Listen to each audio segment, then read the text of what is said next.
Salut, salut! J'en profite d'être tout seul dans la yourte là. Bientôt je serai en appartement, donc ça va être totalement autre chose. Je vais pouvoir te montrer comment faire en sorte d'assainir un appartement, parce que l'appartement dans lequel je vais habiter, c'est celui où j'ai eu les valeurs les plus hautes en tension induite. Donc je tente le coup, on va voir ce qui se passe, mais bon, c'est pas ça que je veux te dire. Là, on va parler du compteur Linky. Oui, du compteur Linky. Alors moi, je t'invite vraiment à aller regarder sur le site de David Bruno. Je mettrai le lien d'un article qu'il a fait par rapport au filtre anti-Linky. Je te mettrai le lien ici. Et moi, j'ai acheté sa formation en fait. J'ai acheté sa formation pour voir comment en fait se font les diagnostics professionnels. Donc moi, je travaille pas du tout comme ça. Moi, c'est vraiment avec le testeur de tension induite. Moi, les personnes sont vraiment impliquées dedans. Donc bon, bref, ça m'a permis vraiment d'avoir ça m'a déjà apporté pas mal de choses, mais ça m'a permis aussi d'avoir une vraie vision de comment font les gens normalement et comment moi je fais pas du tout. Mais voilà, chacun sa façon. Moi, c'est une façon très intuitive. Bref, en tout cas, j'ai appris que tu aies le compteur ou que tu aies pas le compteur, ça change rien au niveau des fréquences Linky qui vont ou pas aller dans ton appartement. C'est-à-dire qu'en fait, tout vient du transformateur. Le transformateur, en fait, qui est, tu vois, il y a un transformateur, allons, on va dire, il y a un transformateur pour 30 habitations, là, planté devant la rue. Et c'est à ce transformateur-là qu'il y a une petite puce SIM qui peut communiquer pour envoyer justement à Enedis toutes tes informations de communication. Ce transformateur-là, il envoie des signaux pour pouvoir communiquer avec les compteurs Linky dits intelligents. Qu'est-ce qu'ils sont intelligents, ceux-là? Alors, pourquoi ils sont intelligents? Parce qu'en fait, hop, il renvoie le signal en disant bah, j'ai consommé tant de trucs, quoi. Alors, imaginons que moi, il y a mes 20 voisins qui sont là, mes 30 voisins, on va dire, et moi, je suis le 30e, mais moi, j'ai dit non. Moi, j'ai muré mon Linky, j'ai fait tout ce que tu veux, mais ils n'ont pas pu venir installer le Linky. D'accord. Alors moi, je suis là, j'ai pas de Linky. Eh ben, tu as quand même les signaux Linky qui fonctionnent. Parce qu'en fait, il y a le transformateur qui est là, et le transformateur, il l'envoie, il est relié. Tu vois, tous mes doigts là, ils sont tous reliés à la main. C'est le transformateur. Il n'y a pas de coupure, il n'y a pas de clapet anti-retour. Quand il y a une information qui est envoyée du transformateur vers un compteur, toutes les autres les reçoivent en même temps. David Bruno, il prend une image qui est très parlante. Je vais te reprendre cette même image. Le compteur, c'est le professeur de classe. Tu es dans la classe, il y a 30 élèves, donc 30 maisons. Et quand il y a le professeur, quand il y a le compteur qui interroge le Linky de Gérard, il dit « Gérard !» Donc dans la classe, tout le monde entend le professeur dire « Gérard ». Et il n'y a que Gérard qui répond et qui dit « Oui, je suis là, professeur !» Tout le monde entend Gérard en train de répondre, mais c'est exactement pareil avec les Linky. C'est-à-dire qu'en fait, il y a le concentrateur qui est là. Il y a ah mince, ah j'ai oublié le nom. Enfin, tu vois ce que je veux dire là? Merde, bah, j'ai oublié le nom. Enfin bref, il y a le truc qui communique dans la rue. Et lui, il envoie, à chaque fois qu'il interroge un compteur, en fait, tout passe par toutes les lignes. Et quand le compteur interrogé répond au transformateur, ça je l'ai, et ben toutes les lignes reçoivent ça. Parce qu'en fait, faut savoir que c'est pas toutes les lignes. Quand il y a un signal qui passe, ça passe dans toutes les lignes en même temps. Le courant, c'est pas comme de l'eau où il pourrait y avoir des vannes qui sont coupées là et là et là.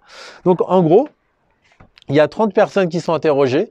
Les 30 personnes reçoivent à chaque fois les interrogations des 30 autres que tu aies ou pas le compteur Linky. Parce que ça passe par les câbles électriques. C'est du CPL, courant porteur en ligne. C'est porté par le courant.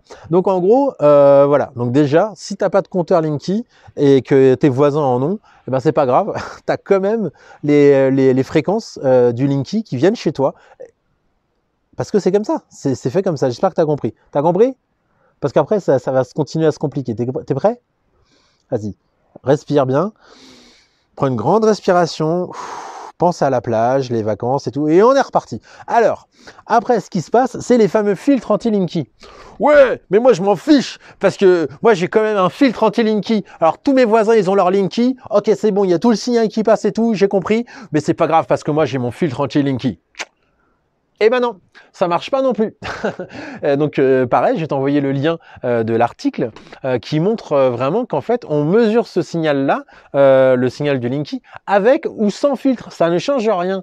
notamment parce que les filtres, ils ont été testés en conditions de laboratoire, ce qui fait qu'en fait, ils ont été testés quasiment sans consommation de courant. Et quand tu consommes le courant, c'est là que tes filtres, ils marchent plus. Et en plus, tes filtres, ils filtrent le fil de phase, le fil plus, mais ils filtrent pas le fil neutre, le fil moins. En gros, eh ben, tous les détecteurs d'électricité sale, tu vois, j'ai un détecteur, mais pourtant, quand je mets mon détecteur d'électricité sale, il fait et quand je branche mon filtre anti-Linky, il fait ça montre bien qu'il a fonctionné. Oui, parce qu'en fait, c'est biaisé. C'est-à-dire qu'en fait, ton détecteur d'électricité sale, il détecte simplement l'électricité sale dans le fil plus.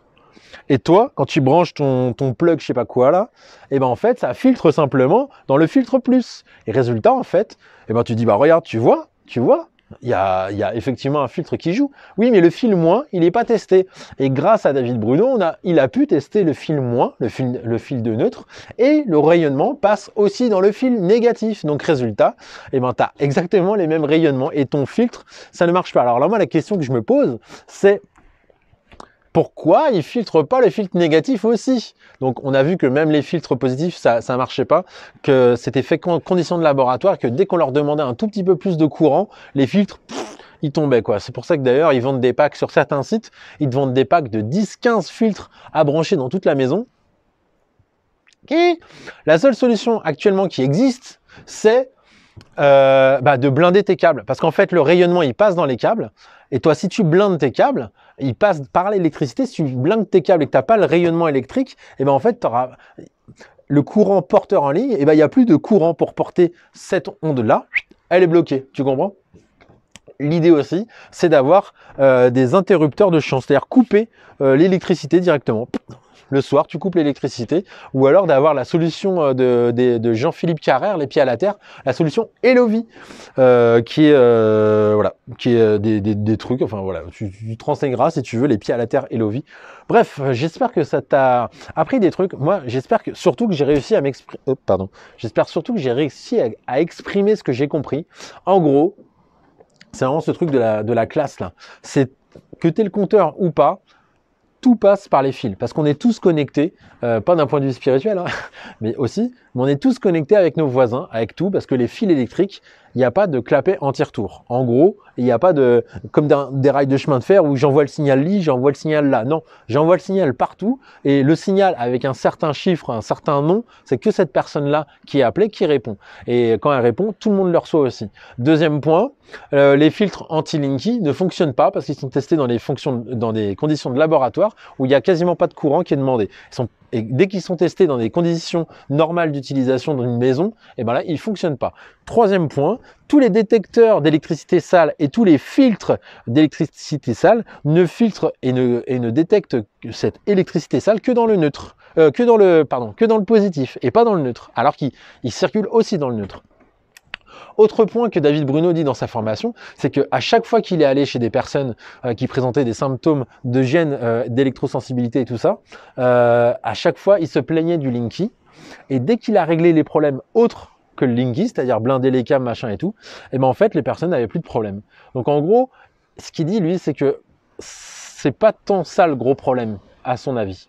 Voilà, moi j'aurais tendance à partager ça. L'idée, c'est surtout aussi de blinder tous ces câbles, de blinder le rayonnement électrique qu'on a. Et quand tu blindes tout ce rayonnement électrique, et ben tu retires le tapis, tu zic au filtre, au signal Linky qui n'a plus de courant pour pouvoir, tu vois, il peut plus rayonner parce que tu l'as blindé de partout. Voilà.